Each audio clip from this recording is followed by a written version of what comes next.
You're watching YouTube, the cable access of the 21st century.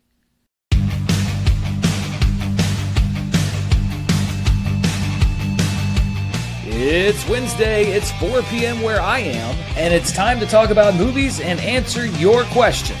Welcome to Dan's World.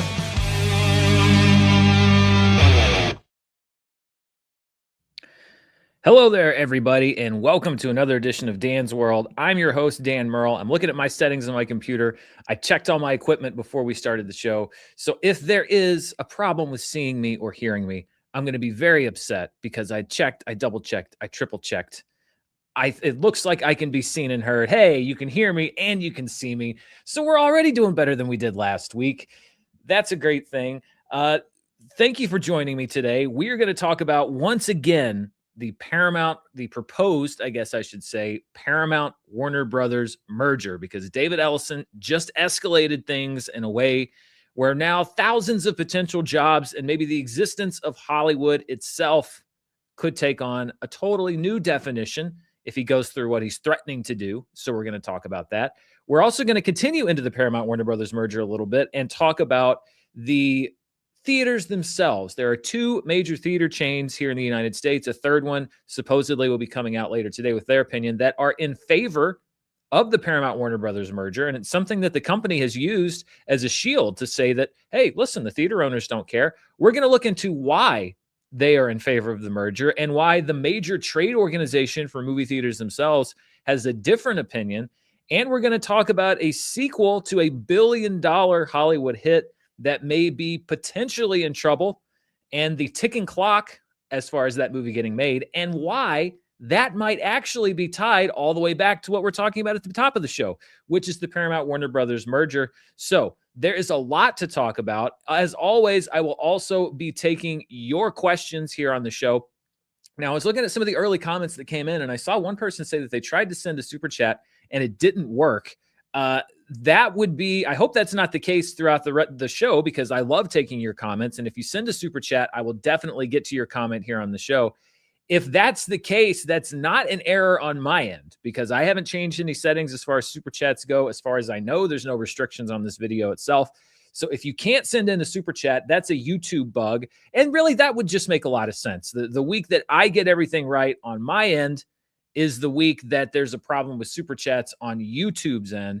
But hopefully that's not the case for everybody. And if it is the case for everybody, hopefully that does not persist throughout the show. But we've got a lot to get to between now and then. So let's talk about the main story. As we did last week, we're going to talk about the Paramount Warner Brothers merger. And David Ellison, in a meeting with top Paramount executives, reportedly is ready to make a huge move. Now, this was reporting that was done by Puck, who does a lot of industry reporting. It said that in a meeting with executives, David Ellison told top-level people at Paramount Skydance that he would move the studio out of California if Rob Bonta, who's the California Attorney General leading the antitrust suit against Paramount, didn't enter settlement negotiations. And we talked about this last week. There are several state attorneys general that are suing Paramount to block the merger of Paramount and Warner Brothers because they believe it's an antitrust violation. There is now a ticking clock, literally, because after September 30th of this year, then Paramount has to start paying out about $7 million per day to the shareholders of Warner Brothers Discovery, because the merger has not yet closed, which would accrue about $650 million a quarter for Paramount. And the antitrust trial isn't on the schedule until next spring. So what David Ellison has basically said is that if the state of California, or really if the Attorney General of California, representing the other attorneys general in this lawsuit, if they don't come to the table, and he set a date by October 1st for settlement talks to basically say, we're not going to take this to trial. We've come up with a solution that means that we're not going to go to court. If they don't come to the table by October 1st, he says that he is going to take Paramount and also, by the way, Warner Brothers if they win the trial, because that's the other thing. The condition on this, again, this is from reports from people that apparently had knowledge of this meeting. The other thing was the October 1st deadline means that he's going to do it regardless of the outcome of the trial. So if they don't come to the table by October 1st, then if they lose the trial, he's going to take Paramount. If they win the trial, he's going to take Paramount and Warner Brothers outside of California. And that would obviously be a huge loss to the entertainment industry. There are thousands of people that work at Paramount. There are thousands of people that work at Warner Brothers. Now, some of those jobs would go with the studio, but how many people are going to be willing to do that, which is something we'll talk about. And some people are going to be laid off anyway. But this would be a huge blow to the entertainment industry. And that's why I said in the title of this video, he's basically holding Hollywood hostage. He's basically saying, negotiate with me, or I am going to take potentially 2 major studios out of the state. Now, the states that are apparently in play are Tennessee, Texas, Georgia. There have been reports that Tennessee, at least, has already been courting David Ellison since last year to move operations into the state because they obviously want the business. The headquarters, again, according to this plan, the corporate headquarters would move out of state first. So he would take all of the, top level, et cetera, and go settle in this new state. And then most other jobs that would be moving would leave the state within 5 years. And the justification for this is that after October 1st, that ticking fee, as I mentioned, kicks in. It would be $650 million a quarter.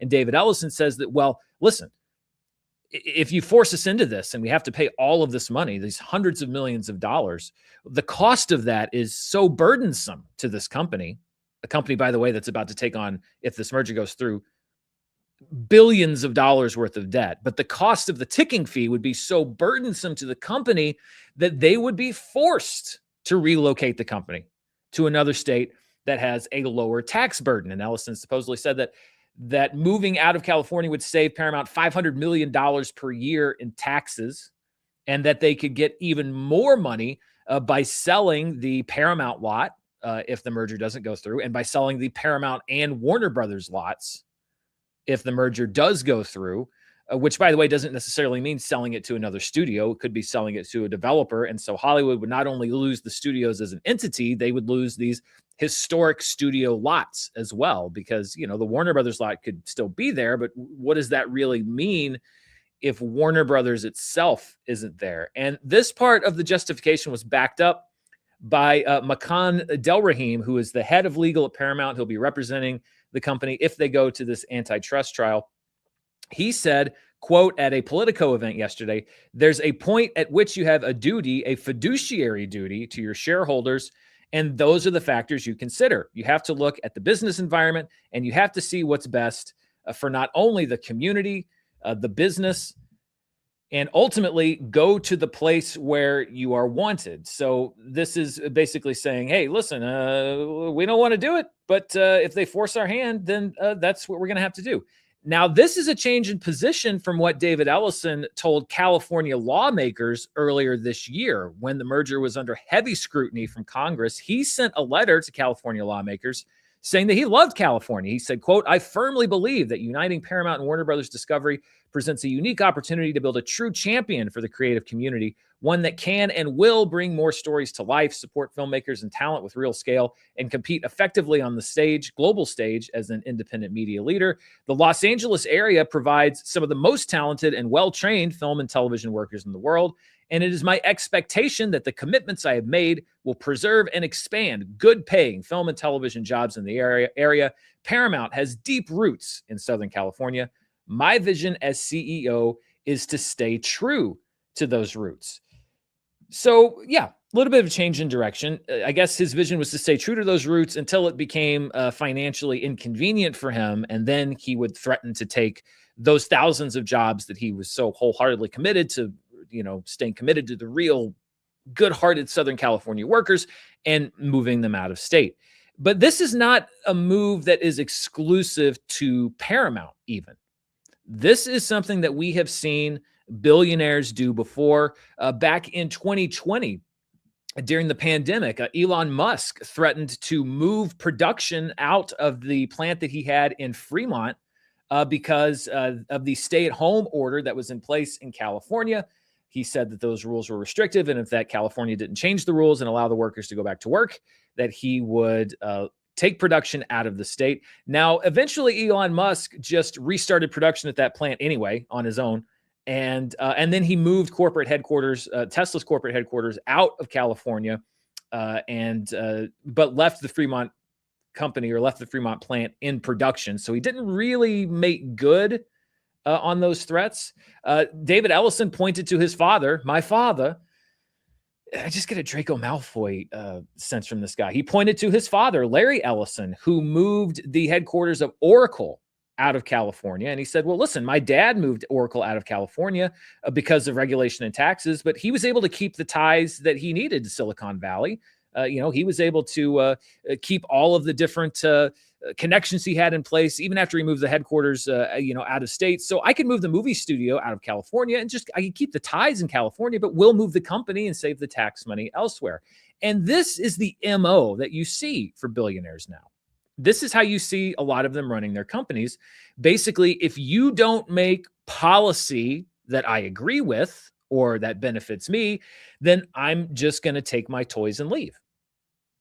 That's how it works. And to be honest, oftentimes it does work. And that is the mentality that David Ellison is now bringing to running a movie studio. And it's driven by one thing, and it's not the health of the film industry or anything else. It's driven by money. Usually taking your headquarters to another state where you pay less taxes is number one on every billionaire's to-do list, because paying taxes is number one on every billionaire's most hated list, except for Elon Musk, where apparently it shares number one with the 50 other things a day that he tweets about. But billionaires don't like paying taxes. They really don't. And so they will make whatever move they think is necessary to pay taxes. And to me, this is the main issue here. I mean, beyond the fact that this is just, David Ellison, in my opinion, has acted like a child from the very beginning of this process. But guess what? It's kind of worked for him so far. He threw a tantrum when Warner Brothers picked Netflix, and the tantrum worked. They ended up, getting Netflix to go away, and now they're in line to do this merger. And now he's throwing another tantrum and saying, "Well, if you don't give me what I want, I'm going to leave. I'm going to go. I'm just going to go away. What do you think? What about that, huh?" I mean, it's childish, but if you look at the world around us, more and more childish behavior tends to be the way that you get your way. But David Ellison is running this studio, and potentially two major studios, like he's running a tech company.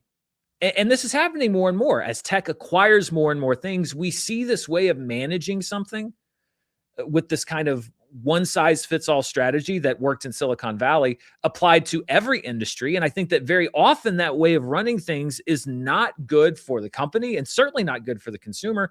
And to me, I think it's also a massive miscalculation. I think it just underscores that David Ellison doesn't really know what he's doing running a Hollywood studio, because he points to his dad taking Oracle and leaving Southern California and taking Oracle elsewhere and said, well, the company still runs.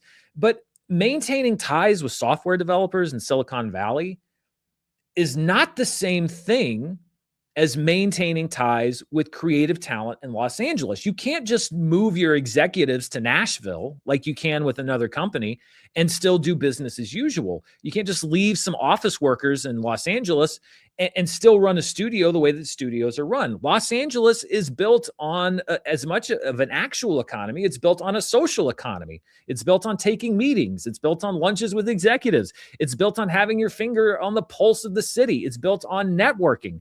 If you have a new up-and-coming director that you want to recruit to come work at the studio, you bring them in for a meeting on the studio lot. You have screenings for films with directors on the studio lot. If you have a meeting with an actor, if you want Brad Pitt or Margot Robbie or whoever to be in your new movie, they come in and they meet the executives on the studio lot, or they go out to lunch somewhere in Los Angeles. Are you going to fly to LA? Are you going to fly those talents to Atlanta or Nashville every time you want to take a meeting? Are you going to do it over Zoom? The entertainment industry doesn't work the same way that a lot of other industries work, not to mention the executives. You want to move all of the top level jobs outside of California. How many studio executives, how many people that are even in the middle management positions are going to want to move out of California? This is not the hustle and grind atmosphere of Silicon Valley, at least not in the same way. I mean, with these tech companies, it's always like, whatever, man, do whatever. Work 25 hours a day. You need me to move to Austin? Yeah, let's move to Austin. It's not the same thing. The people that are executives at Hollywood studios, they have deep roots in Los Angeles. They have social networks in Los Angeles. That's how they got to where they are.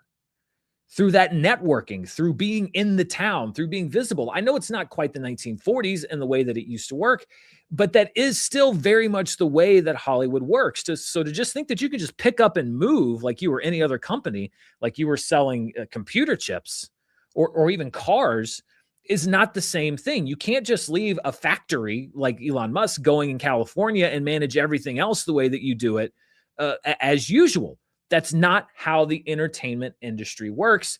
And it would be very disruptive to their operations. I mean, in addition to just picking up and moving headquarters, which is already disruptive to your operations, keep in mind that in order to get this far, and we'll talk about these commitments a little bit more later, Paramount has some obligations that it has to meet. It has committed over and over again, and apparently in writing, to releasing 30 films per year in theaters if this merger goes through. So in order to do that, I think you have to be working at peak efficiency. You can't be shuffling people around the country. You got to hit the ground running. And part of that is being where the entertainment industry is located, and that is in Hollywood. You can't disrupt business and expect things to continue as normal. And also keeping in mind, they are going to be under heavy pressure to pay down the billions and billions and billions of dollars of debt that they are taking on to get this deal, which means that you need to hit the ground running. And I don't think you can do that if you are transplanting the jobs of people. And honestly, I think probably replacing a lot of people who don't want to make the move and dealing with the logistics of talent and dealing with people that you want to work with at the studio. You can't hit the ground running while you're trying to figure all of that out at the same time. It is a massive disruption to your business at a time when what you don't need as the head of a studio, and potentially, again, 2 studios, is a massive disruption. I think that this would be a huge mistake.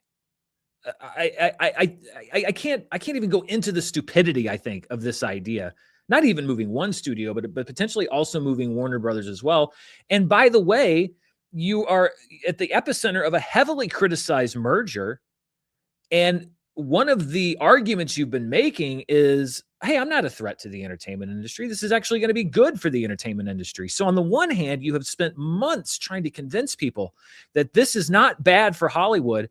And then on the other hand, when things don't look to be going your way, the first thing you do is say, well, you know what? If you don't come to the table, then I'm just going to take the studios and leave. And then those thousands of people will be out of a job. And then what are you going to do then?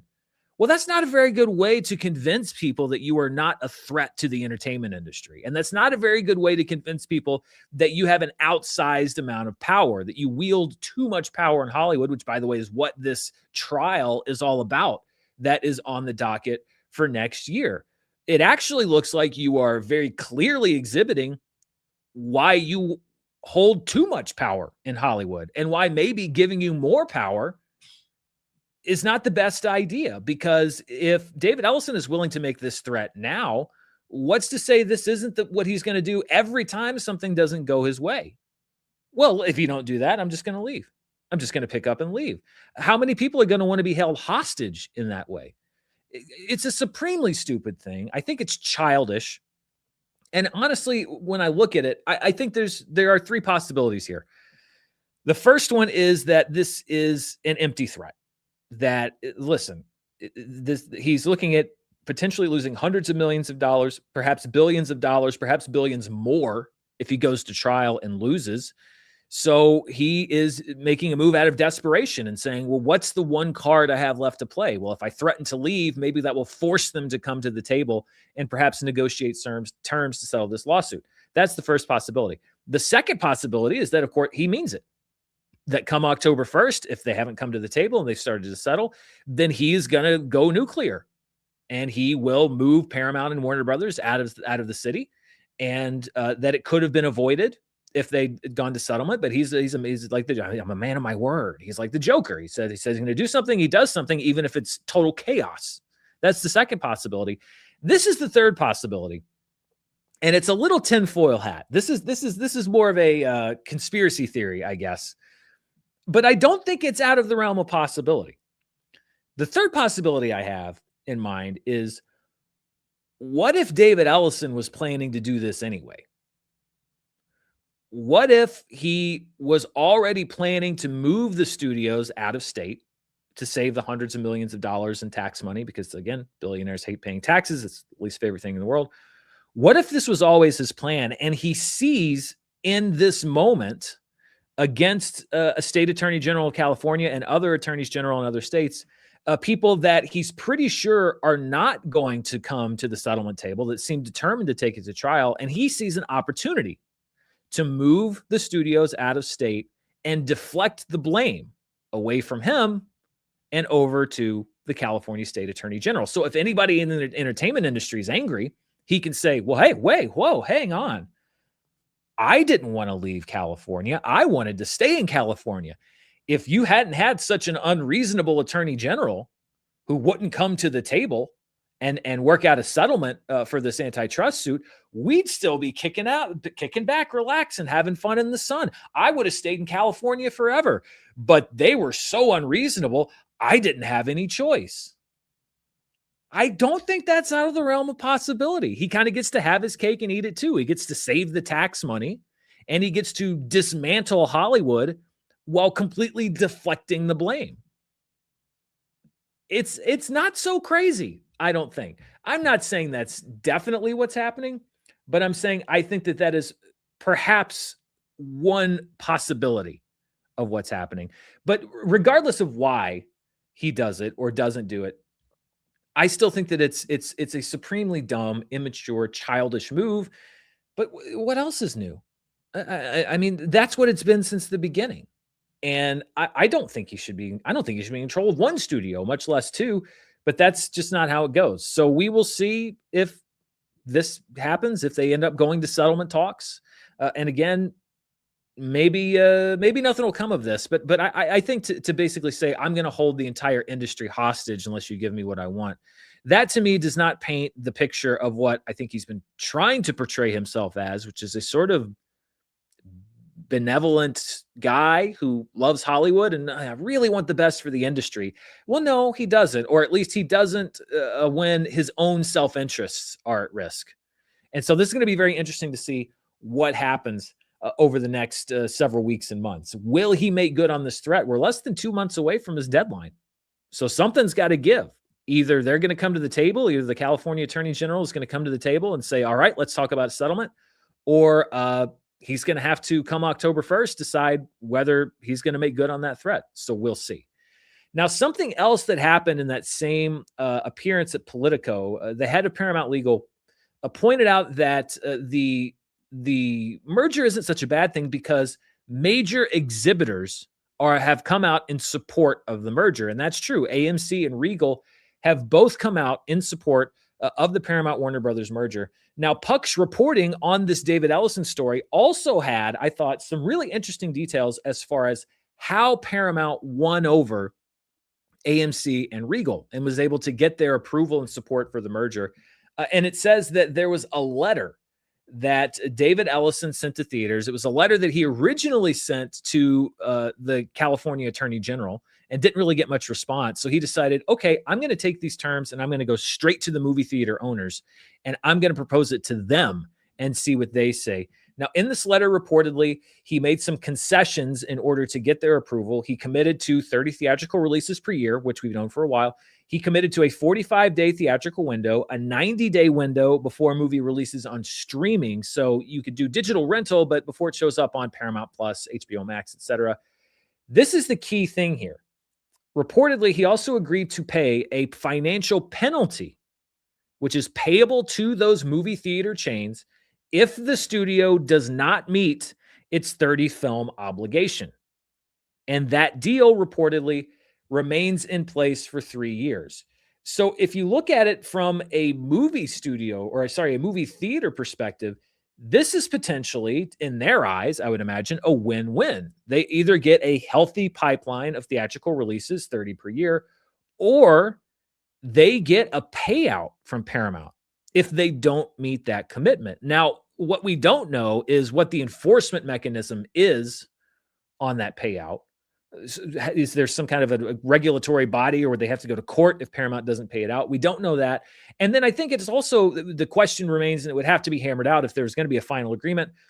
what does Paramount mean when they say 30 theatrical releases? So is a re-release part of that 30? So if they said like, oh, shoot, we've only done 25 movies this year, let's re-release 5 Paramount films into theaters. Let's throw, Top Gun and Star Trek 4 and a few of those. Let's throw those back out into theaters. And then we can say, look, there's your 30 theatrical releases. We did 25 movies and 5 re-releases, even though those re-releases don't usually have the earnings potential of a new studio film. Does this include independent releases? So if Paramount goes to a film festival and they buy up some indie movie for $1 million and they put it out in theaters and put $10 million of marketing behind it, and it does, $4 or $5 million, which we see a lot in the indie world, does that count? Can they say like, well, I'm sorry, nobody went to see it, but this little indie movie, we put out 8 of these that year. So that's 8 of our 30. And then what happens when that 3-year deal expires? If this is only for 3 years, at the end of that 3rd year, does Paramount go, well, that was great, we put out 30. Now we're down to 18 a year. And oh, your business is down? Well, sorry, we abided by our terms of the agreement. Really, basically what this question is asking is, are the chains selling out basically to Paramount and Warner Brothers in order to get short-term gains? Personally, I think they are. I think that they're taking the easy money. And plus, keep in mind that studios do dictate to some extent what terms they set with the movie theaters, as far as like, hey, if you want to show our movie, you've got to give us 55% or 60% of the ticket sales for the first weekend. And if you don't agree to those terms, that's fine. Then we won't show our movie in your theaters. So there is some benefit to staying on friendly terms with the studios, because otherwise the studio could ask for unreasonable terms, which could impact your bottom line. Now, for what it's worth, Cinema United, which is the trade organization for movie theater owners, they were formerly the National Association of Theater Owners, or NATO, which we have a lot of fun in this company or on the show. Cinema United is openly opposed to the merger. And it's kind of awkward because Cinema United represents all of the movie theater owners. Obviously, AMC and Regal constitute a big chunk of those theaters. So those two chains are now openly in opposition to the stance of the trade group that supposedly represents them.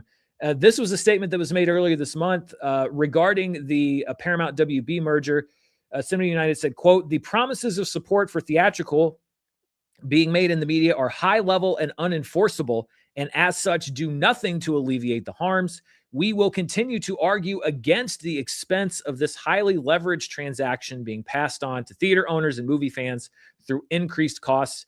These are not Hollywood issues, they are Main Street issues, and we are committed to making them relevant, not just for this transaction, but to the long-term future of this vital industry." So this is what's odd about this whole thing, is that you have the two major members of Cinema United who are now completely on the opposite side of the spectrum. But it's because I think in their mind, they have an agreement in principle in place that will shield them from the consequences potentially of that agreement, them at least. But what about the other theater owners? What about the mid-sized chains? What about the independent theater owners?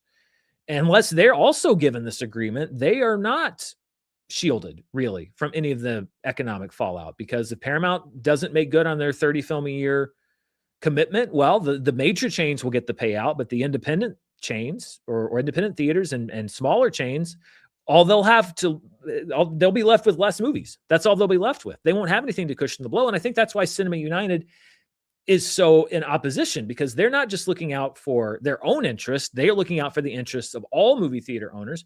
And really, I think it should be noted. I mean, let's talk about AMC in particular.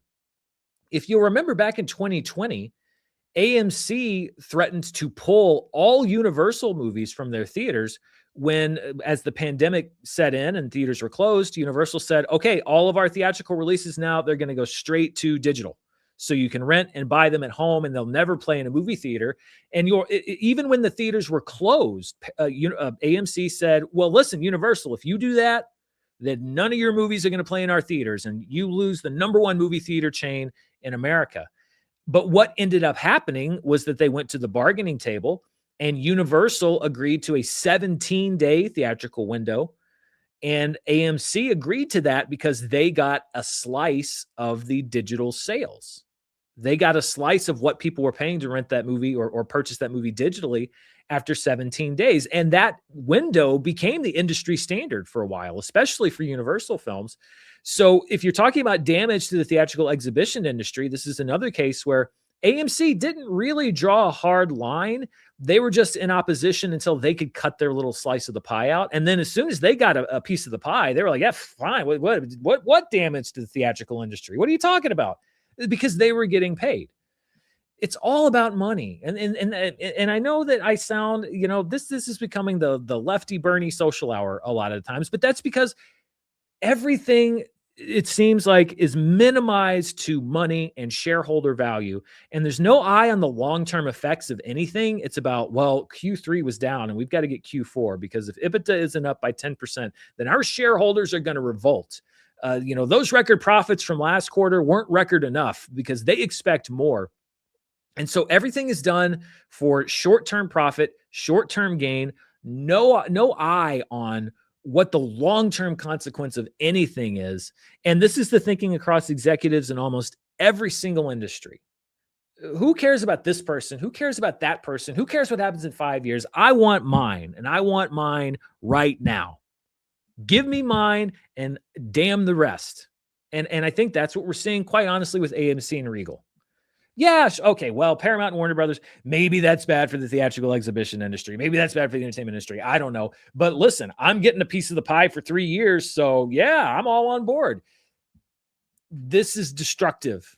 This kind of thinking, I think, is more destructive almost than all of the mergers and acquisitions that are happening in the entertainment industry, because it really does sell the future down the river, and it completely cuts out things like what's the best thing for the consumer out of the picture.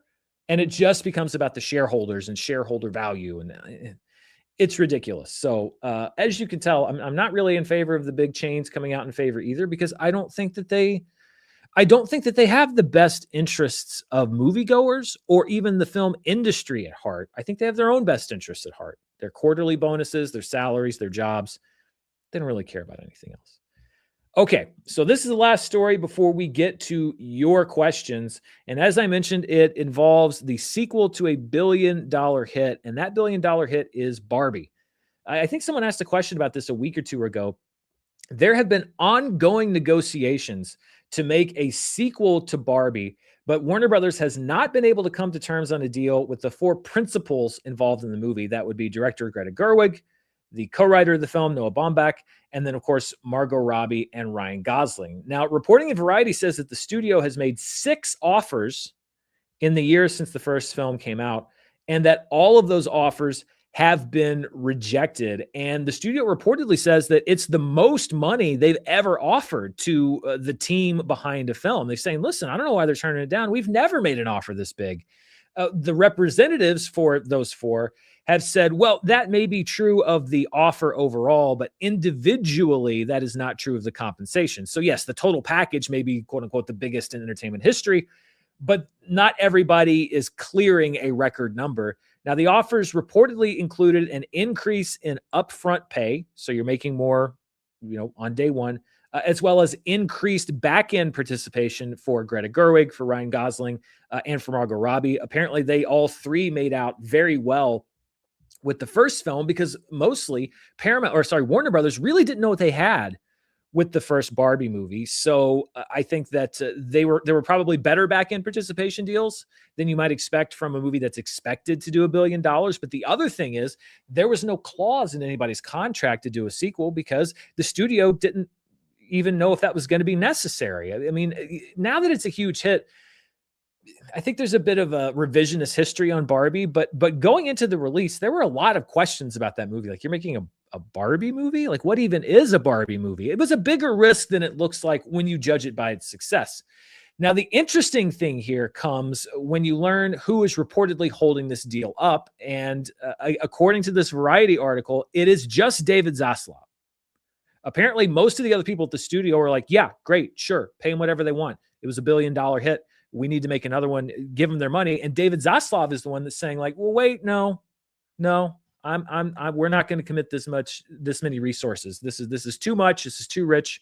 And also a key thing that has been mentioned in early reporting is that Greta Gerwig, again, according to these reports, has said that she has an idea for the sequel, but she won't tell Warner Brothers what that idea is until there are signed deals in hand, until this deal has been finalized, and then she'll bring her idea to the studio. So the ask is basically, hey, pay us for this sequel, and then we'll tell you what our idea is for this movie. And I guess David Zaslav was like, yeah, no, it doesn't make a whole lot of sense to me, and we're not going to do it.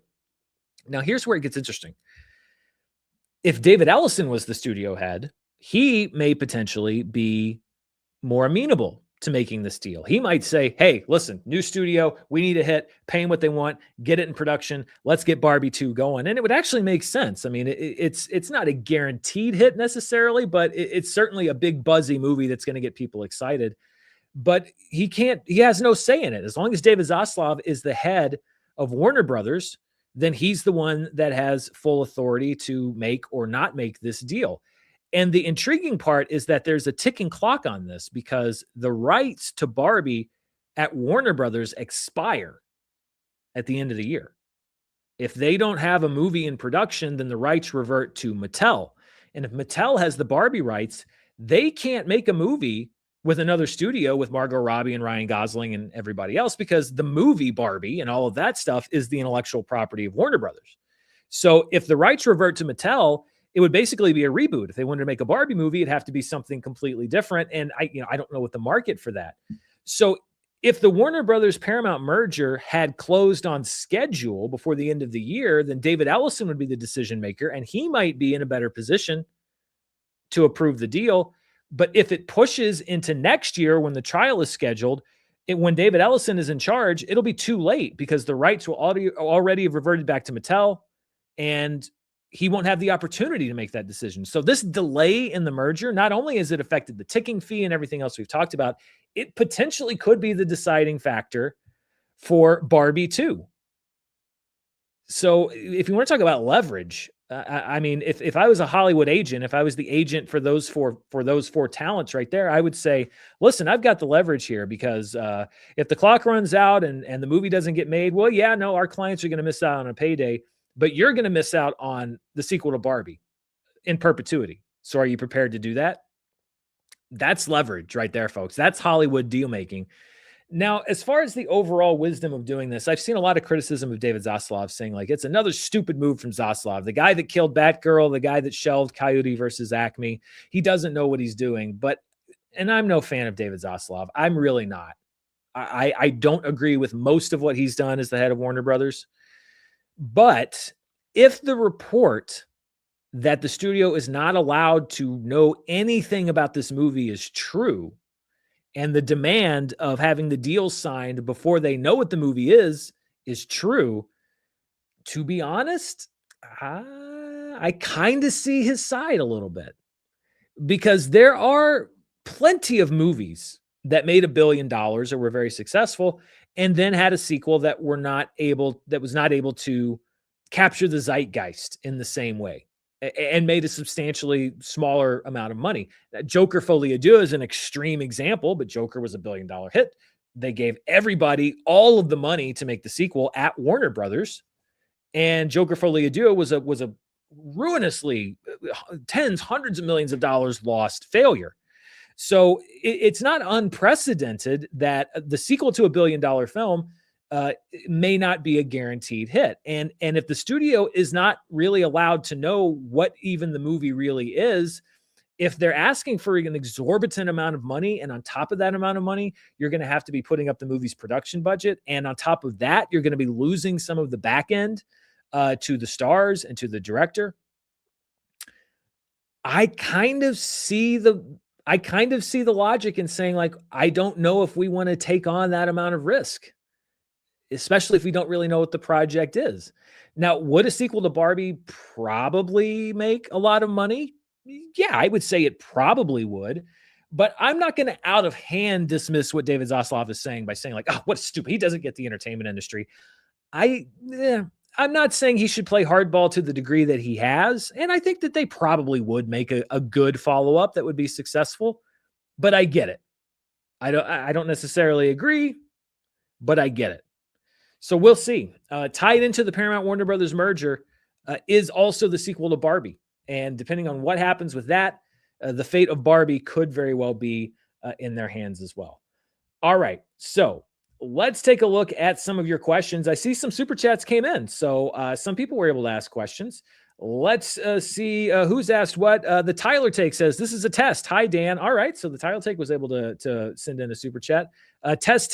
The white zone is for the immediate loading and unloading of passengers only. Rochester Producers 8847. Thank you. By the way, I didn't make that story up. You can go find that comment from the beginning of the show. I did not say that I thought super chats weren't working because I wanted people to send in test super chats. I appreciate it, but this was not a ploy by me. Some Ellisonian third dimensional chess thinking. It really did say that they weren't sure if they were working. So thank you very much for that. Crit Nerd says, super chat's not working. Looks like ranked questions are back on the menu, boys. James Franco. Oh, the James Franco thing. People that haven't seen the show way back are going to be very confused by that, but that's one of my favorite show moments ever. The Tyler Take says, we need a book on this whole merger debacle in the vein of Disney War by James B. Stewart. I agree. Once this merger, however it happens, is done, and there's time to go back and speak to the principals and really do research, that would be such a fascinating book. I mean, you could even go all the way back to Skydance. Start at Skydance, start at David Ellison, start with Skydance acquiring Paramount, Netflix, Paramount, Warner Brothers, all of this legal stuff. That would be a fascinating book. I'm sure somebody's going to write it, but whenever they do write that book, I'm going to be the first one in line to buy it. Adeline Hudson says, this month I have seen The Gunfighter and Sunset Boulevard. Oh, Sunset Boulevard. One of my favorite movies of all time. I'm so jealous you just got to watch it for the first time. I've seen The Gunfighter and Sunset Boulevard for the first time. What other 1950s movies are worth a watch? I mean, off the top of my head, you've got any number of Alfred Hitchcock films. Alfred Hitchcock was particularly at his peak in the 50s and 60s. So you can almost pick any Alfred Hitchcock movie from the 1950s, Rear Window, Vertigo, North by Northwest, even going into the 1960s, early 1960s. You can't go wrong there. And in the same vein, Billy Wilder, I mean, Sunset Boulevard is such a great movie. The Apartment is a Billy Wilder movie. Technically, it's a 1960 film, but it's one of my favorite movies of all time. But again, Hitchcock and Billy Wilder are the two directors that if you pick a movie from the 1950s, you really can't go wrong. I mean, Kurosawa made a lot of his classic legendary films in the 1950s. Rashomon, I believe, is a 50s film. Seven Samurai is a 1950s film. So you could definitely start there. I think 12 Angry Men from Sidney Lumet, I believe, was the late 1950s. I could be wrong, but that is absolutely a must-have. So yeah, Alfred Hitchcock, Billy Wilder, Kurosawa, and also check out Sidney Lumet, 12 Angry Men, and then going forward into the 60s. Oh, I'm so jealous. I hope you like Sunset Boulevard. It is one of my all-time favorites. Go back. If you like Sunset Boulevard, go back. You'd have to go back. It's late 1940s or mid, I think, to Double Indemnity, another Billy Wilder film, full noir. If you like Sunset Boulevard, you're also going to like Double Indemnity. David Beat a Bomb. What's up, David? Said 2-year badge ideas. Red Star with a D in it, similar to AMC A-List, but it's Dan Murrell Movies, DMMD List, or The Mouse's Face. The Mouse's Face, Fievel. I only say that because An American Tail was the first movie I ever saw, so he will always be Fievel to me, but he is technically a mouse, the main mouse from American Tail. Or The Mouse's Face from An American Tail, similar to the Jaws badge, because both important movies to you. I will say they were not as inventive as your ideas, but I did do, I think you suggested them. I did come up with a 2-year badge for member. I can't believe I've almost been doing memberships for 2 years, but there is now a badge that you get for being a member here on the channel for 2 years. So once that milestone passes, you can look out for that badge. It's simple. It's still a movie reference. I think it's fun. It's to the point. But the weird thing is I can't get too graphically convoluted with those because the pixel size you have to upload is so small. You can't upload like this big image and it'll like shrink it down and keep things like it has to be a very, very simple image for those badges. So I had to go with very simple things. So it's a very simple image, but there is a 2-year badge for members. So you can look out for that. Zach Goff, 7796 says, hot take. Ellison sucks, but maybe the entire film industry shouldn't be concentrated in one city where the average working person can never afford rent. I mean, I get it. Listen, the economy of Los Angeles in general is not great.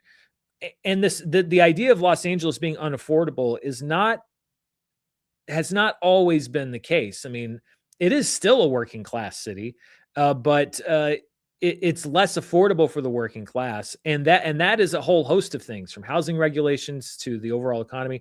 The California economy really does have some problems, but I think there is value to the hub of the industry being in a specific place. I think there's a centralization that helps the entertainment industry there, and again, it's not unlike a lot of other industries that are concentrated in one area. The problem is that a lot of those times those industries are taken for granted, and then things become unaffordable. We saw that with Detroit and with the auto industry, with moving things offshore, and that industry was taken for granted, and then it ultimately largely kind of collapsed. It's not so much, to me, the idea that the industry is concentrated in one place and that's a bad thing. It's that the industry has not been protected, and that is from politicians across the decades on both sides of the aisle, continuing from today and going back a long time. Los Angeles itself is a very different place now than it was when I moved there 15 years ago. Almost, yeah, I guess over 15 years ago now, 16 years ago.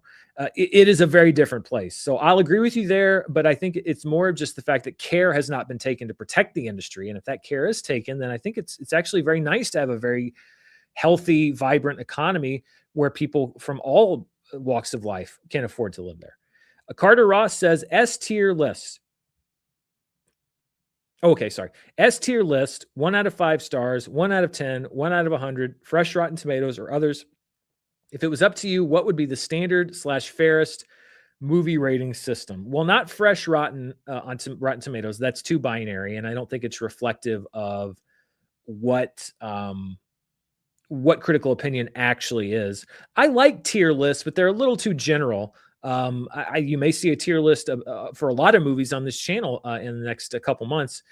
So I think that tier lists are good when you're looking at a large group of movies and you want to just get a general idea. But I think for everyday ratings, the tier list is a little too wide in scope. The other ones I think are all good. 1 out of 5 stars, 1 out of 10, 1 out of 100. Those all allow you to express a degree of how much you like or don't like something. It's not just good, bad, or a more general sense of like really good, good. You can actually get a little bit more specific in your ratings. Personally, I choose to use a 1 out of 10 scale when I submit ratings to Rotten Tomatoes. But really, between the star system, 1 out of 10 or 1 out of 100, I think that they're all really good because they all allow for some nuance in the ratings, and that's what I've always said is there should be nuance in movie ratings. I think I skipped this one before. Sorry. Bailey Hartrich says chances the Paramount lot becomes a data center. Honestly, well, in any other state, I would say honestly probably a pretty good bet. But having lived in Los Angeles, I know that like the residents of Los Angeles proper, they won't allow like homeless shelters to be built in their neighborhood. They call them NIMBYs, not in my backyard. There's too much money in California, in Los Angeles specifically, and where Paramount is, which is not Beverly Hills, but it's not, the least affluent part of town. There's too much money for them to allow a data center to be built there. But my guess would be that it would not stay a movie studio. That's what I say. I think that we would lose a huge part of Hollywood history. Jack Poirier 48 says, at what point in your life were you watching the most movies? Do you feel like you get a chance to watch enough movies just for enjoyment or leisure? I think that I would say that there was a window in 2018, 2019 where MoviePass was up and running. So it was literally like seeing movies for free. I mean, I was making so much money using my MoviePass all the time. So when MoviePass was up and running, when I was reviewing movies for Screen Junkies, and I could, I had a critic screening to every major release that I had access to, and I was also doing the Schmodown at the time. where I was doing a lot of studying. It was when like the advent of studying came in with the Schmodown. That was definitely the time in my life when I was watching the most movies. If you look on my Letterboxd list or diary, it's literally like, I think one year it's like 350, 400 movies, something like that. But do I get a chance to watch enough movies just for enjoyment or leisure? Do I get a chance? Probably, but do I? Probably not, because a lot of times when I do have the time that I would have to do something not related to the channel, I don't always pick watching movies just because that's what I'm doing otherwise. So I'll usually pick the time to do something else, play a video game or whatever else. So I do get the chance, but I probably don't watch enough movies for enjoyment or leisure, and I'm trying to get back into it because I should watch movies that are not just for the channel, and I shouldn't just not watch movies when I have free time. Film Chart 42 says Nirvana, the band, the show, the movie. Thoughts? I think I've been asked about this a lot on the channel. I enjoyed it. I think that the fans of the show, I can see why they so love the movie. Not that it's inaccessible to people, because I'd never seen the show and I thought it was really fun. It was really inventive and clever and funny. But I can see why fans of the show specifically absolutely adored the movie, because it does so much with the characters, etc. So yeah, it was a really good movie. I enjoyed it. Thoughts on censorship on the Pleasantville 4K? This is from InSheer01. I actually haven't heard anything about this. I'm just going to do a quick, I don't usually like to do a Google search. Pleasantville 4K release removes a line of dialogue from the movie. Let's see. It's not like it's a racial slur, but it's just a name for a loose woman, apparently. If that's true, and I can't independently confirm that, but it sounds like many people believe there's a line that was removed from the film. I don't know if, I mean, I'm sure that this wouldn't be widely reported if it wasn't true. There's any number of reasons why it can happen. Sometimes it's a miscommunication. Sometimes it's a personal choice by a director. So sometimes I guess it's an accident. Sometimes it's not. Regardless, I'm not a fan of altering a movie from the original version that was made in theaters. Even if you think that original version is in some way insensitive or offensive in some way, I think there are ways that you can couch that, or ways that you can present that, or add disclaimers, etc., that can acknowledge the changing cultural perspective or the cultural environment of a country or the world without altering the original version that was made. Unless you can in some way prove demonstrable harm, I'm not in favor of doing things like changing movies from the original version. So if true and they removed the line from the film, I'm not a fan, just because I think that movies should, and really all art should, stay unaltered. You can change the discussion around those pieces of art, but I don't think you should change the art itself. The Tyler Take says, remember last year when everyone was mad that Pedro Pascal was in everything? Now Robert Pattinson and Anne Hathaway are in everything, and they are on a, quote, generational run. I don't know. I think there's always people, like I've seen plenty of people that are angry that Zendaya's in everything. I saw somebody left a comment, I think, that said, God, I'm so sick of Tom Holland. Why is he in everything? And I was like, well, wait a minute. Like, Tom Holland was in 2 movies this year, and then his last movie was like 2 years ago or a year and a half ago. So it's not that Tom Holland's in everything. He just happened to be in 2 movies that came out very close to each other. But I've seen backlash against Zendaya for sure. Where people are like, oh, overexposure is a thing, I guess, but I don't necessarily think that everybody thinks they're on a generational run. Robert Pattinson, I also think he's in such different things, odd things, that I think the conversation around him is a little bit different, because he's always doing something weird or wacky or crazy or whatever in just about every movie. He's not just an actor in a big movie. So I think the discussion is different around them, but I think it's also just that people have different reactions to different actors being in a bunch of things. Some people are against it. Some people are for it.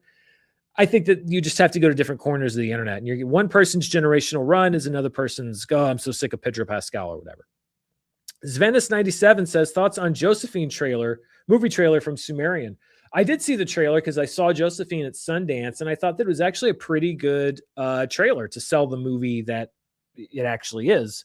And I think it is a good movie, but I'll be interested to see audience reaction because unless they make changes from the cut that was shown at Sundance, there's a big mountain to get over right at the beginning of the film that I think is going to be very difficult for a lot of viewers and may hold down word of mouth or may hold down recommendations. I think it's a necessary mountain for viewers to get over, but it is one that is very visceral and potentially traumatizing for some.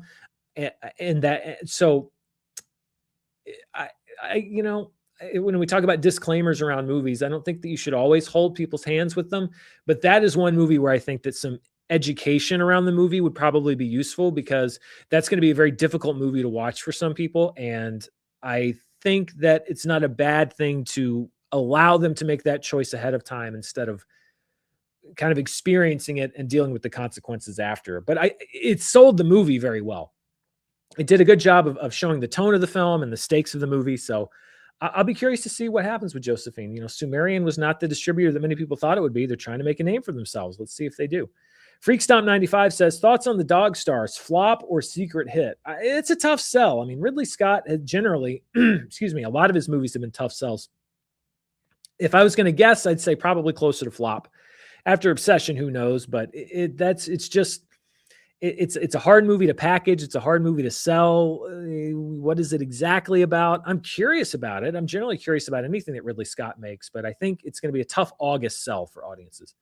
Mike Ross 85 says, chart idea, Road to Discovery, Warner Brothers revenue under each merger / ownership over the last few decades. Well, that would be interesting. You know, it's not always that they do poorly under different companies. It's just that they've just taken a number of ill-advised merger ideas. And I don't know.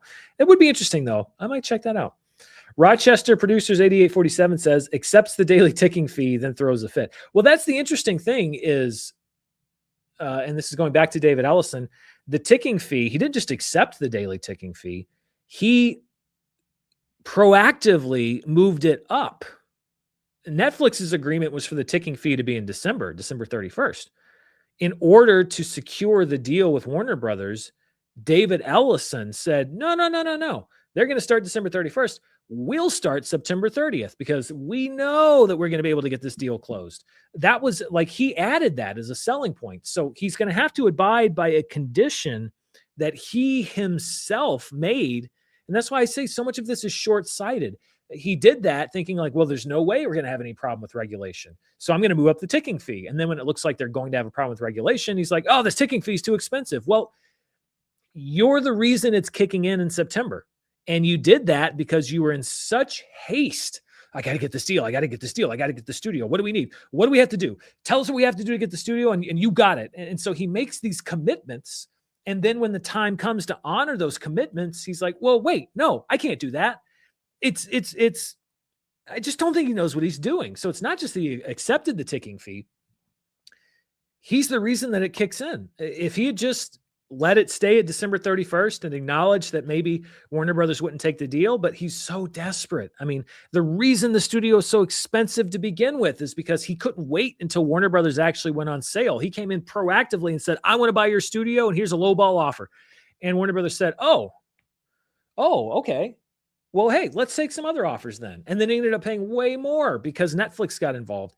Everything is just like rush. And then the consequences of those decisions catch up with him and he doesn't know what to do.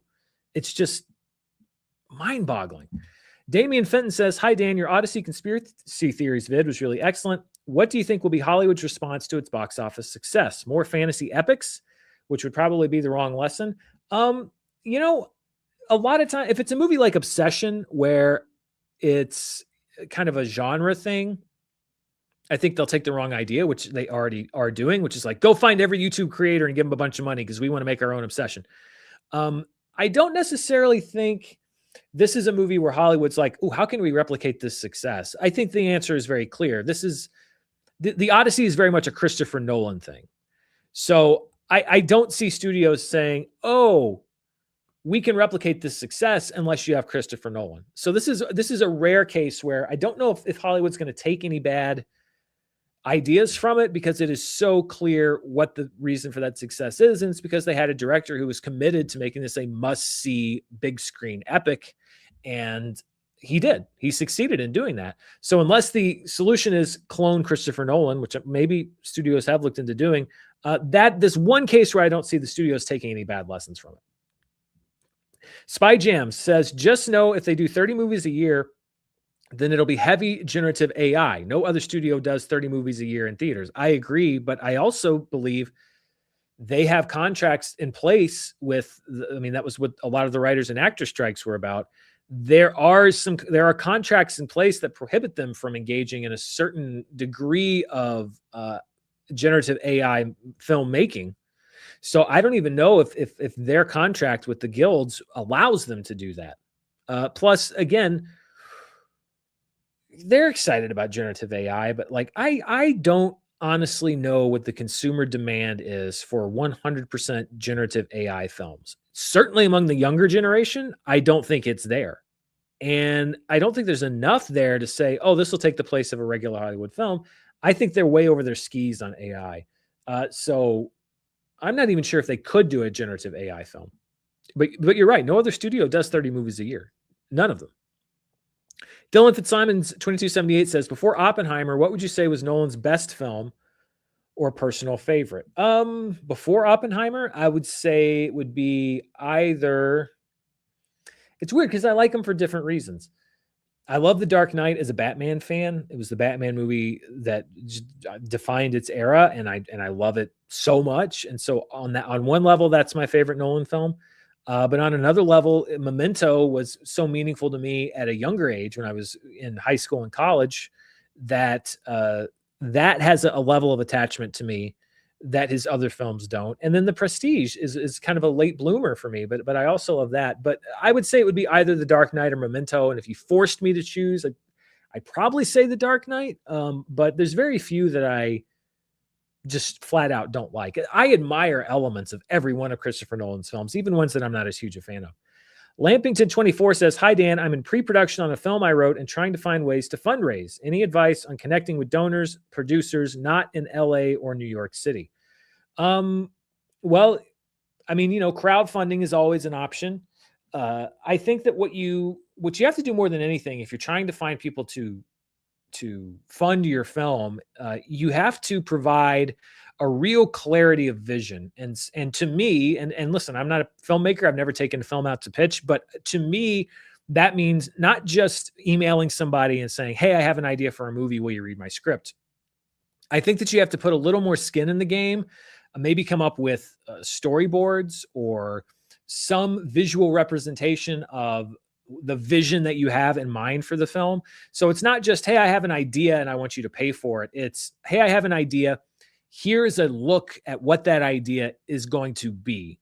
This is a representation of what the full realization of this idea is going to be. So you're basically presenting a package. You're not just saying, I have an idea and maybe a script. You're saying, here is, I can't make the movie because I don't have the money, but this is the closest that I can do right now. And again, whether that's storyboards, whether it's some kind of a animated storyboard of some kind, concept art, something that says, I'm committed to this and I want to give you a better idea. That would be my main advice is if you're going out and seeking investment, then I think you have to show to them that you are heavily invested in this idea.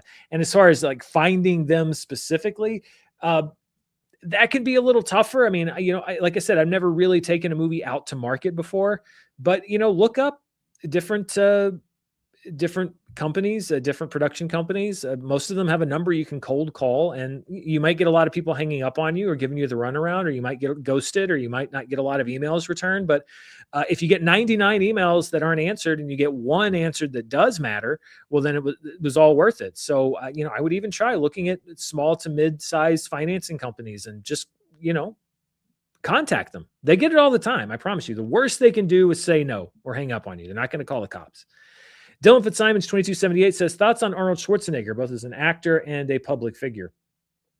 I mean, I'm a big fan of Arnold. He was kind of the movie star when I was growing up, in the 80s and 90s. He was the guy. He was Hollywood. He represented Hollywood. And I like his movies. I think that, first of all, he has a work ethic and a devotion and a commitment that very few actors, I think, in history have ever had. I mean, he was not somebody who coasted. There were a lot of jokes made at his expense, and largely because of the way he talked and everything. But he was not somebody who just coasted on his persona. I mean, he may not have always been great in a movie, and all of his movies may not have been great, but he never phoned anything in my opinion. He was always doing something and really giving it his best. And so I've always admired his devotion and his commitment. I lived in California for a while when he was the governor, and it's interesting because he was a Republican governor, but of a sort that we don't usually see. Politics have become so much more partisan, even than they were back then, and we're only going back 20 years. But I think generally I may not have agreed with all of his policies, but I think that generally he was a pretty good governor for California. He wasn't groundbreaking. I mean, I don't think that the state hit historic highs or anything, but he seemed to genuinely have a desire to make the state the best that it could be. It's just that he didn't agree necessarily with everybody on how to do that. But I don't remember any major, I mean, there were some social issues where he was way more conservative than I am, and that was kind of disappointing, but I don't remember having any major problems with him as governor. And I think I love that how he's kind of become this elder statesman of Hollywood. I think he's a very funny person. Obviously, some personal things that were not ideal in his personal life. But again, there was nothing criminal there. It was just decision making that I wouldn't personally engage in, but it's just nobody's perfect. So I'm a fan of Arnold Schwarzenegger. I really am. I don't really have a bone to pick with him. Dylan Fitzsimons 2278 says Speed or Point Break. Well, come on now. That's an impossible choice. I think, but is it though? I mean, I think Speed is maybe the better movie, but not by much. But Point Break, okay. Speed is the better movie, but Point Break is the better action movie, if that makes sense. I think that Speed is a little tighter as far as the runtime and the plot and everything else like that. And there's some parts in Point Break that don't work for me, like the love stories, kind of. The stuff with him and Patrick Swayze is great. But yeah, I'd say Speed's the better movie. Point Break's the better action movie. But they're both a lot of fun to watch. They really are. The Tyler Take says, a joke that Doomsday should do is that Scott Lang thinks Doom is Kang. It would be funny in a meta way and also fix Quantumania's weird ending. Really, I just think that Disney wants people to forget that Kang ever existed. And largely, I think they've succeeded because nobody really talks about Kang anymore. So I think that would just be kind of lampshading something that I don't know if Marvel really wants to lampshade. Film Sharp 42 says, thoughts on Arnold as Santa in Man with the Bag. I mean, Arnold as Santa in an action movie? Yeah, sure. I'll take it. It seems like that movie's been coming out forever, doesn't it? Maybe it's because it was kind of mixed in with Red One and all that. But like, I feel like I've been hearing about Arnold playing Santa Claus in Man with the Bag for like 5 years. I'll be excited to see it. I think it's a good role potentially for him. Rochester Producers 88. By the way, total side note here. Violent Night 2, the trailer came out. If you ever want to know what kind of stupid action movie is right down my alley, it's Violent Night 2. I love Violent Night. I'm not saying it's a great movie. I love Violent Night, and the trailer for Violent Night 2, I was groaning through the whole thing, but in the best ways. So Violent Night 2 is the Christmas movie this year that I'm most excited for. Rochester Producers 8847 says that he's pulling the trigger on this threat so quickly does make me think he plans to move the company. Anyway, this could all be about hurting Cali. I mean, I think that's very possible. Again, he's running it like a tech company. And yes, taxes are lower in other states. They provide incentives, et cetera. But I just don't think he understands the fundamental difficulties that running a studio outside of Los Angeles on the scale that Paramount and Warner Brothers exist on. I don't think he understands how difficult that is. Dylan Fitzsimons 2278 says, Predator or The Thing? Why are you asking me so many difficult questions? That's impossible. I'm sorry. That's not, I can't choose. They're both amazing. I can't choose between those two movies. They're equally incredible. I don't want to slight either one of them by picking the other. So it's a tie. You can call that cheap or whatever, but I can't pick between the Predator and The Thing. They're both great.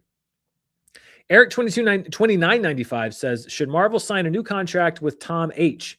It seems financially symbiotic, but when is enough of Tom? Huge fan, Dan. You're my favorite critic. Thank you. I'm guessing you mean Tom Holland. I mean, to me, it sounds like he's on board for one or two more movies, and that's it.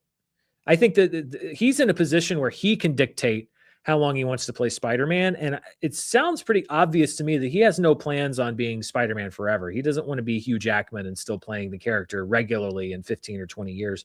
So I think that right now, I don't know what's been signed and what's not been signed, but I think right now he's in an optimal position to negotiate what he might see as his exit contract, whether that's 2 more Spider-Man movies and the possibility to show up in other movies later, or whether it's 2 more Spider-Man movies and then he hangs it up and they go on to whoever the next Spider-Man is. But when is enough of Tom? I mean, really, it's when audiences have had enough of Tom. And right now, I think it's pretty clear that they haven't.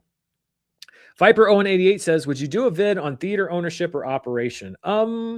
I don't know if I would. I think I would much rather try to find, and I now have a database of movie theater employee emails due to the Odyssey video. I think I would much rather try to find people that could give me that information. I can't personally share information on what it's like to own a movie theater or operate a movie theater. And instead of pretending like I do, sometimes I have to represent it as much as I can in a news story. But if I'm giving firsthand analysis, I would much rather just find people that do own movie theaters and would be willing to come on the show and talk about it than to do one of me trying to explain what their job is. I think it's much better to hear them explain their job themselves. The Tyler Take says, what are the chances K-Pop Demon Hunters 2 gets a traditional theatrical release? If they market it right and it's good, it could easily make $1 billion. I agree. I actually think the odds are pretty good. Now, traditional in the sense of like a 45-day theatrical window and 90 days till it hits streaming, no. But I think it's got a good shot at getting a 30-day release.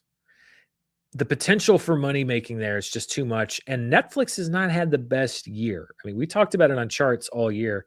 The viewership numbers on Netflix are down. They haven't really had many or any breakout hits this year so far, movies or shows. And I don't know if they're in a position or will be in a position to turn down the massively lucrative amount of money that would come in from a theatrical release of any kind for K-Pop Demon Hunters 2. So I actually think it's got a pretty good shot at a theatrical release, just not a traditional theatrical window. Big Dumb Baby 420 says, more like capitalism. Boom. Nailed him. Bailey Hartress says, the Lefty Bernie social hour is my favorite thing you've ever said. But you speak the truth, comrade. I mean, that's the way, I do feel sometimes like I'm making the Lefty Bernie social hour, but then at the same time, it's kind of like, no, actually, I think I'm just kind of speaking. I think I'm saying what a lot of people think. Like, I don't think the idea that a corporation should actually value people and the services they provide. It's sad that has become the headline of the Lefty Bernie social hour here on the channel every single week. But that's just kind of where politics and the corporate environment today has pushed us, is that corporate greed. Here we go. Corporate greed and just a total disdain for the consumer have become so entrenched in corporate culture that you do now sound like a socialist if you say, hey, I think maybe corporations should take a minute and think about the people that they're providing services to, and maybe refocus on providing a reliable service at a good price, and maybe sacrificing a little bit of a profit to provide something useful to people. Like, that used to be kind of the mandate of, like, that used to be what the owner of every corporation said. Maybe not acted, but that used to be what they said. We're going to offer a good product at a good price for the working man or woman. And now it makes you sound like you're, reading Marx and Lenin in your free time. So I guess it is the Lefty Bernie social hour by necessity, but really I think it's more of a comment on the fact of, like, look at what corporate culture has become, and it's lack of regulation. Listen, here we go. That would really be the Bernie social hour if I went into that. That one Cookie 242 says, did the DCEU actually make money you did a few years ago? Do you think you would ever do that for more, like Lord of the Rings or Harry Potter? Interested in Harry Potter 5. I mean, I could, but the answer is easy. The answer is yes. Those were all very profitable film franchises. Every one of those films made money on paper. Now, I know that there's stories of studio accounting where they say that Warner Brothers says that Harry Potter films didn't end up profitable because they say, well, when you look at the actual cost, but the way that I look at it, which is production and marketing versus how much money it actually brought in from theaters, I can't account for whatever shenanigans happened behind the scenes. But I could do that, but I think that the answer is very obviously and plainly on its face, yes. So I don't know if I would make that video. Eric 2995 says, thoughts on House of the Dragon. I'm excited for Game of Thrones universe again. I haven't finished the season yet. I'm like 3 episodes behind, so I got to go back and finish it. I've liked what I've seen so far in season 3, way better than season 2. Real Rush Bagatreaty says, how much do you think Coyote versus Acme needs to make for Warner Brothers Discovery to regret their decision? I'm hoping it does well, at least enough to cover what Ketchup spent. I mean, I don't know. They kind of got theirs. Listen, if the movie makes $200 million, then I'm sure Warner Brothers would be like, oh man, well, we kind of let that one go. But at the same time, they kind of got theirs, and I think that they're just like, whatever, I don't care. We got what we wanted, which was money. So unless it became like $1 billion hit, which I don't think is going to happen, I don't know how much Warner Brothers would actually look at the box office and go like, well, we blew it. I don't know. I just don't think David Zaslav works that way. Limberlad says, who would you consider to be the Siskel to your Ebert? It could be someone you've collaborated with or not, just another reviewer you respect and provides a complimentary opinion to your own. Well, I mean, for a long time, and I wouldn't even say she was the Siskel. She very well may have been the Ebert, but I really did enjoy reviewing movies with Roth on Screen Junkies News or Fandom Entertainment or whatever it was called. I thought that we had a really good dynamic, and she saw things in a way that was different. Like we both were kind of analytical of film, but she analyzed films in a different way than I did. And even if I disagreed with her, I thought that she always had a really interesting perspective on a movie. So I always thought it was an interesting conversation reviewing movies with Roth. And again, I wouldn't automatically call her the Siskel. I match Siskel more bodily. That doesn't go for her, but it goes for me. So, in a way, I think I kind of had that sort of dynamic, but we didn't really have that combative dynamic. Even when we disagreed, we would kind of jokingly go back and forth. If we were going to talk about like a real like somebody who I could really go back and forth on movies on, and that I think I would be comfortable, like really kind of mixing it up a little bit, I think it'd have to be somebody that I know pretty well. Honestly, I always kind of felt like Spencer and I had the more Siskel and Ebert dynamic, Spencer Gilbert. So I think that if Spencer and Spencer almost kind of makes sense because he is so not as invested in the day-to-day of movie stuff as I am. I think that he and I could actually have a pretty good Siskel Ebert type dynamic. And then of course, Nick Mundy. I mean, that was always I think we based that unconsciously on Siskel and Ebert from the very beginning. I mean, if you go back to look at anything that Nick Mundy and I did on the air, it was basically Siskel and Ebert, and that was the whole draw of it. Virtual Pig says, I want Paramount Warner Brothers to stay in Hollywood, but I think it is time to differentiate the industry from Hollywood. I would love to see what other regions create when they break free from Hollywood. I mean, yes, but the money is still coming from Hollywood. The money largely is still coming from the studios. So I'm not against necessarily a branching out of the film industry. It's just that it's in such a decline right now that any branching out means that the main branch, which is Hollywood, is withering away. And it's also, you can't build longevity anywhere because studios are going to their only loyalty is to where the tax breaks lie. So they moved out of Hollywood because of tax breaks, and they moved to Atlanta. And Atlanta built a whole industry there, like sound stages. And Marvel was shooting everything there because Georgia was offering the best tax incentives. But as soon as those tax incentives began to run out, then a lot of those productions abandoned Georgia and they went to the UK where the tax incentives were better. So I think that a lot more of it is about trying to come up with an environment where it's advantageous, where there's an equal amount of concession made or no concession. You can't just have the Hollywood being a nomadic industry every 5 to 10 years. I don't think that's good for the long-term health of the industry itself. And I think that there are always movies that are made outside of the Hollywood system, but the reins are still in Hollywood. And I think they will be for a very long time. Tremonti Dude says, if you had to cast the Muppets in the Odyssey, who is who, and why would Statler and Waldorf be casted as the sirens roasting Odysseus till he cries? Well, Statler and Waldorf as the sirens is pretty good. It's fun. I think I saw, it may have been on Reddit. There was somebody that asked, I think they asked this question, and they said, the real question is, would Miss Piggy be Penelope only, or would Miss Piggy also be Penelope, Circe, and the Sirens, and also Calypso, which is a great question. Would Miss Piggy be in multiple roles, or would she just be in one role? I mean, Kermit obviously would be Odysseus. He's your hero character. He's the person that you follow the entire time, kind of stoic. So Kermit would obviously be Odysseus, and then the little Telemachus. What's his son's nephew's name? The little frog. I can't remember his name, but he would obviously be Telemachus. I think that Penelope would, at a minimum, Miss Piggy would play Penelope. Antinous, or Antinous, who is Robert Pattinson's character, I could see that that'd be some kind of annoying Gonzo, maybe. No, I think it has to be somebody more threatening than Gonzo. So like Sam Eagle maybe could be Antinous, because you have to be somebody that I don't think you could ever truly dislike Gonzo, but I think you could put Sam Eagle like in a unlikable role, and he's kind of gruff and yeah. So I could see maybe like Sam Eagle being Antinous. As far as like some of the soldiers, like Fozzie would be the Odysseus's number one guy, like the guy that Himesh Patel I think played in the movie. That would obviously be Fonzie.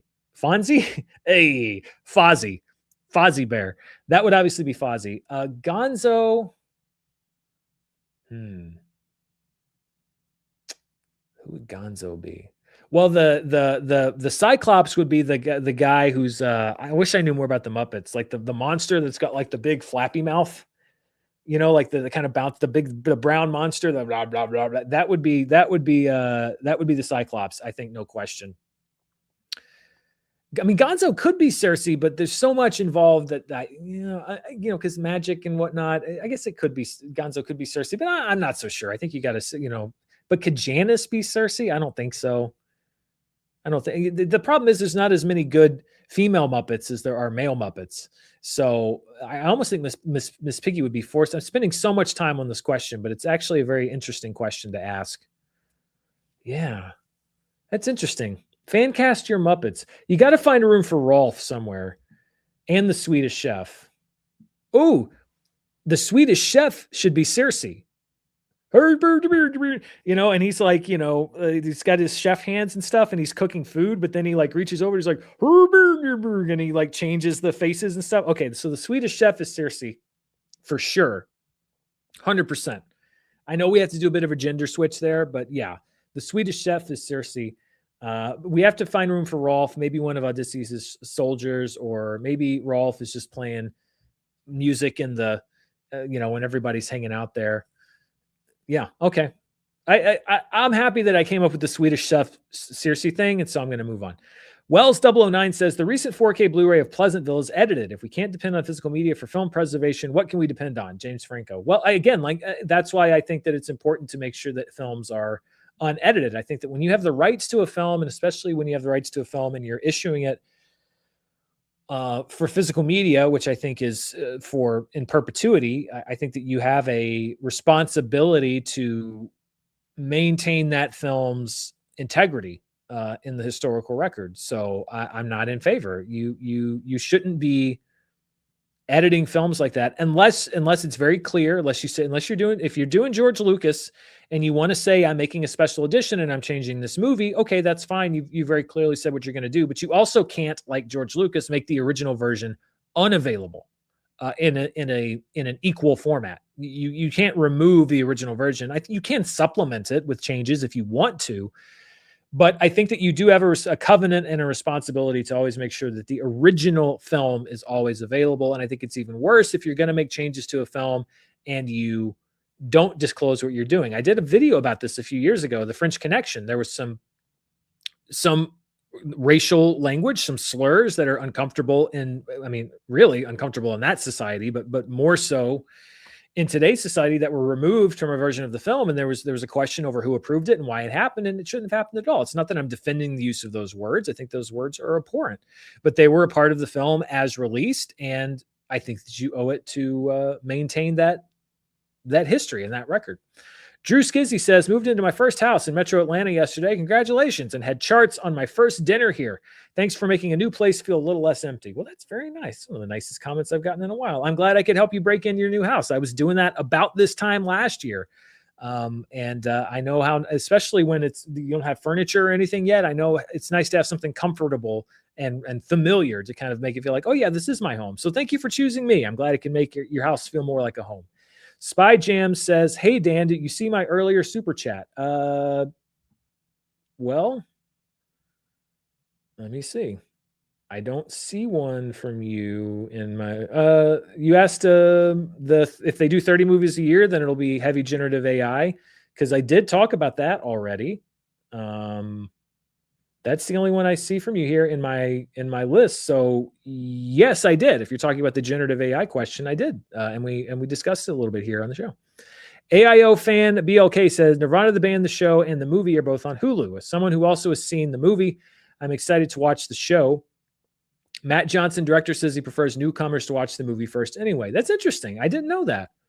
I mean, I guess I could see it because it sort of sets a scale and a tone, and then you're like, what? And you want to go back and find out more about their story and everything. But I didn't know that he actually kind of wanted people to see the movie first. Thank you for the super chat, by the way. AIO fan BOK says Matt Johnson's filmography is great. Looking forward to Tony in a few weeks. Yes, I'm looking forward to it opening here as well. And AIO fan BLK says Coyote versus Acme reviews are out. Quite good. 95% Rotten Tomatoes, 75 Metacritic. Are you planning on reviewing? Absolutely.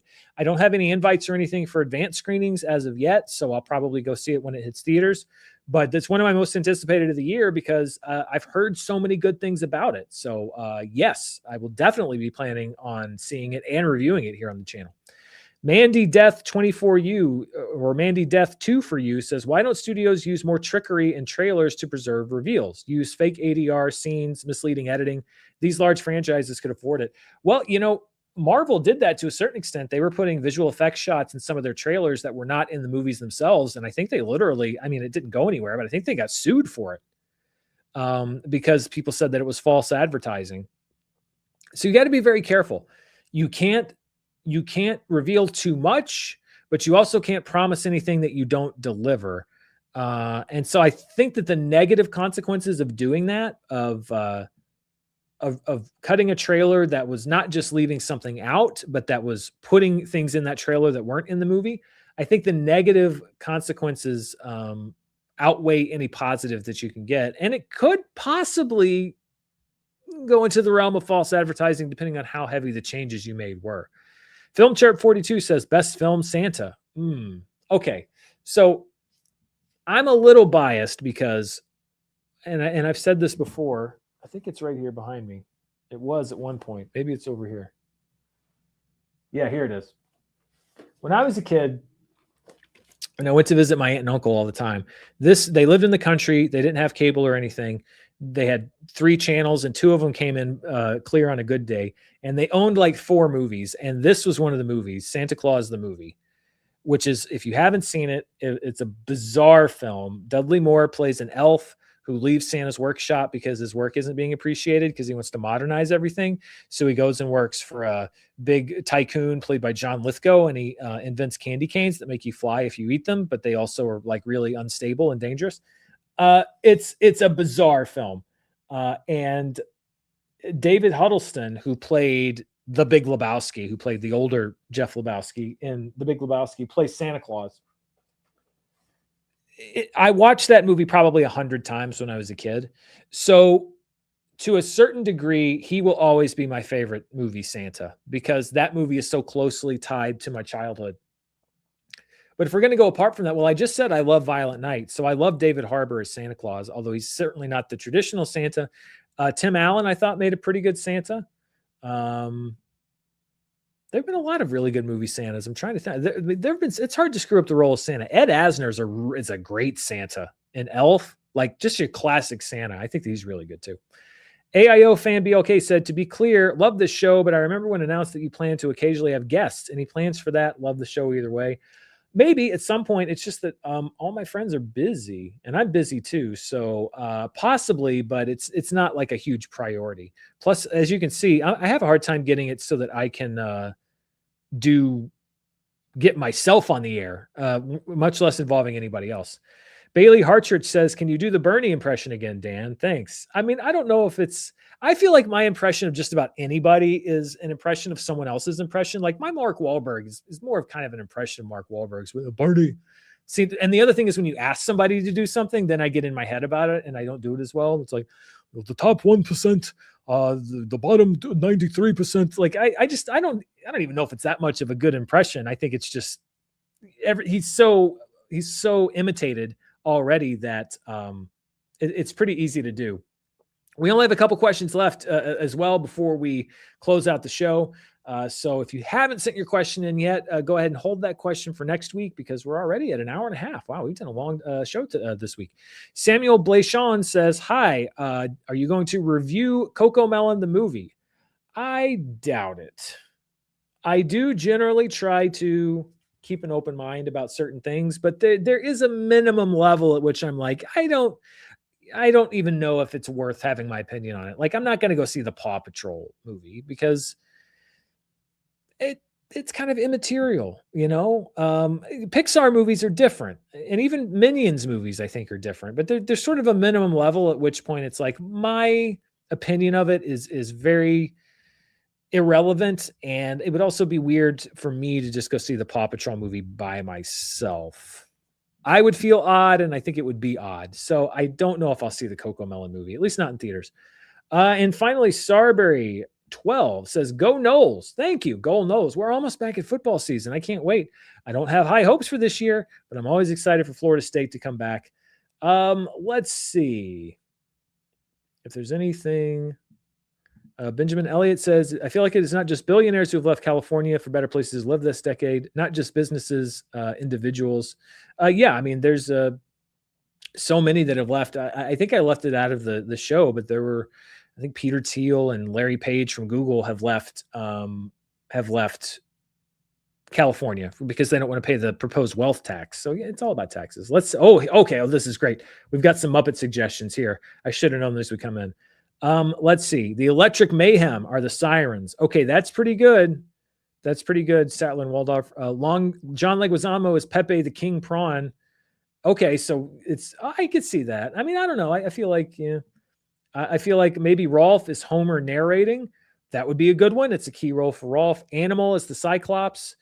Animal would be good as the Cyclops. I almost feel like Animal could be the thing that comes out of the for like the Giants, like it's a bunch of animals that come out of the Giants. Beaker is Agamemnon. Ooh, okay, I could see that. He can aura farm in the proper way. Let's see. Sweetums, is that who I was trying to think of? Is Sweetums? That might have been the character's name. I don't remember that. Let's see. Robin is Sweetums is the monster guy. Robin, yes, that's Kermit the Frog's nephew. Pamela Pig as Helen of Troy. Miss Piggy would beat up all the suitors herself. I mean, I agree. Eventually, Miss Piggy would join in on the fight at the end. Let's see. Is there any other good ones here? Those were Muppet suggestions. So yes, thank you to everybody who sent in your Muppet suggestions. Not Dan saying Aura Farm. Listen, I know some of what the kids are saying nowadays. I have to stay somewhat relevant. And to be honest, a lot of the lingo from the Gen Zs and the alphas and whatnot is kind of lost on me, or I think is kind of dumb. But quite frankly, I think aura farming is a pretty good phrase. I actually like aura farming quite a bit because it's accurate, it's descriptive, and it's just kind of fun to say. So I use aura farm because I heard aura farming and looked it up, and I'm like, actually, that kind of makes sense. And I like that description. It's a good use of the English language in a time when maybe there aren't a lot of good uses of the English language. Okay, I don't think we have no more super chats have come in. Thank you to everybody who left a comment. Thank you to everybody who watched. I'm glad that we were able to get through this without any major technical problems. Thank you for listening to me talk about Paramount, David Ellison. Who knows what we're going to talk about next week? Stay tuned here on the channel. I've got a review for The End of Oak Street that'll probably be out, I guess, Friday morning. And then I'll be keeping an eye on D23, which kicks off, I believe, tomorrow, particularly Marvel's panel at D23 because there's rumors about if there's going to be any big announcements. Are we going to hear more about X-Men? Are we going to hear more about stuff that's coming up? So if there's big news coming out of D23, then I'll probably do a breaking news video here on the channel. Plus, you never know what else is going to come up. I didn't know this time last year or week that I'd end up doing an adjusted for inflation video. And yet here we are on Wednesday, and it came out on Monday. So thank you to everybody who watched, listened, sent a comment, all of that stuff. If you're not subscribed, be sure to hit that subscribe button. But most of all, thank you for watching this video. Till next time, stay safe, and I'll see you then. Bye.